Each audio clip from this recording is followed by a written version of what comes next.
Whatto chaps, recently I've been playing a lot of Guild Wars 2 again and figured I should probably talk about it in a video. What you're seeing in the background is probably raids or fractals because I don't have any particularly relevant footage of anything else, and if I did, I'm not really sure you'd want to watch me farm winterberries. Maybe I'll touch on the expansion shortly, but I've been playing quite a lot more of the game since about June or July. When we suspected that an announcement was due, I thought it was about time to properly gear up many of my characters. All of them already had a set of exotic berserker armour and weapons, but many were missing random pieces of jewellery or even just had completely wrong junk to fill in those gaps.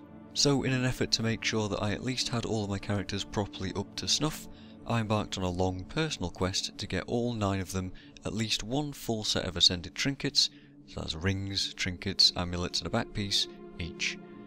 And this turned out to be a far longer quest than I thought it was going to be, so I set out farming the Living World Season 3 maps as much as I could stand every day for what turned out to be a few weeks.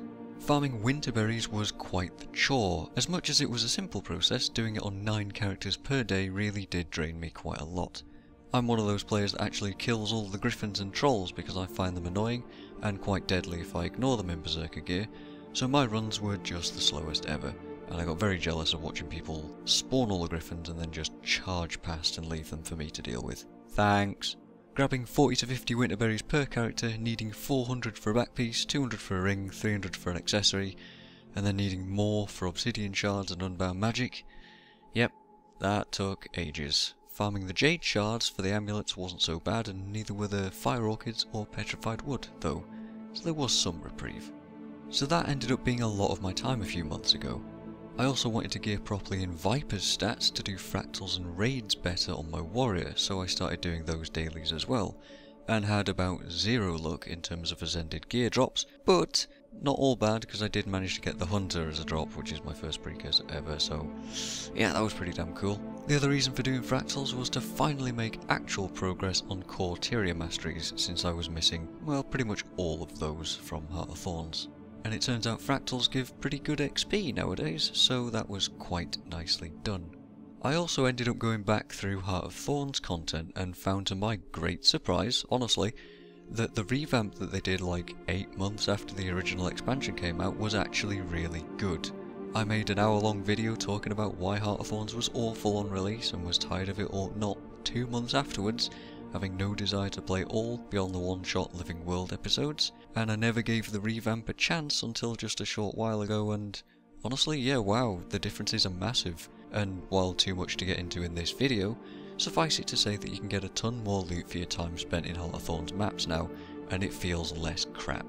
In fact, it feels kinda fun sometimes. Imagine that. So then, Path of Fire got announced, and we saw the coming new Elite Specializations. I came to a very quick conclusion that many of them were very condition focused, Scourge, Firebrand and Renegade in particular, with Weaver, Mirage and Soul Beast looking to also have strong builds that could take advantage of Viper gear. Well, Viper stuff is still a pain in the arse to craft, it's expensive and inconvenient, but there are some shortcuts to take advantage of. This meant that I needed to farm more new accessories, not to mention a Magi set for my Druid as well, but I also had to go and finish a bunch of specialization collections that I never did originally. I grabbed a few ascended weapons, crafted a full heavy set, which I would not recommend doing, but I was so tired of dragging my teams down with a power warrior build in fractals, that was some sad days there. And I did the how do you say that word? Salad Bolg Reforge quest a few times as well for some more ascended weapons here and there. Eventually I had all my masteries, enough ascended trinkets to be happy with, and at least one set of meta, fractal and raid gear for my heavy classes. The last things to do were to prepare for those elite specializations that were coming with the hero point trains and to complete Dragon Stand on all 9 of my characters, for no particular reason, which was mostly quite fun. Dragon Stand is a pretty easy map to complete, even on classes that I'm crap at, like Mesmer for example, and the hero point trains were simple enough, if frustrating thanks to doing every point like 5 times in a row. Special thanks goes out to all those trolls and people that are incapable of following commanders for wasting my time. And so I was ready for Path of Fire barely a couple of days before it came out. I said I'd touch on it earlier on, but you know what, maybe I won't actually. I'd like your guys' input on this. Should I dedicate a proper video to Path of Fire, talking at a decent length about it as a whole, comparing it to Heart of Thorns and going over my experiences?